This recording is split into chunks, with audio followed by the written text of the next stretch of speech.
জীৱনটো আৰু বেছি জটিল হৈ গৈ আছে। দুৰ্গম ভৱিষ্যতৰ ভাৰসাম্যহীনতাই মূৰত ধৰিছে।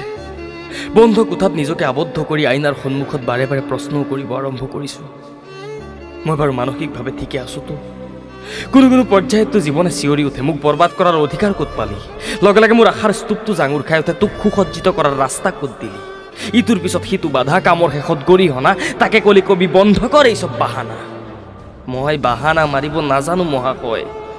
কণা গৰু ঘোঁৰাৰ দৰে ঘূৰিছোঁ ৰুদ্ধ পথত বিন্ধা বিচাৰি, হাহাকাৰ কৰিছোঁ ৰিক্ত কিতাপত কাহিনী বিচাৰি। বিষণ্ণতাবোৰ দেখুৱাব নাজানো নহয়, সেয়ে অকলে থকাৰ অভ্যাস কৰিলোঁ শব্দবোৰক সংগী কৰি। ৰাতিৰ নীৰৱতাত কেৱল উচুপনিবোৰ লিখি যাওঁ।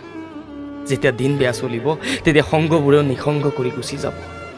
এই জটিলতাৰ সময়ত জীৱনত এনে এজনৰ বৰ প্ৰয়োজন, যিয়ে কান্ধত হাত থৈ ক'ব, একো নাই, খোৱাবোৰ হৈ থাকিব দে, যি হয় দেখা যাব, বেলেগৰ কথা বাদ দে, মই সদায় আছোঁ তোৰ লগত।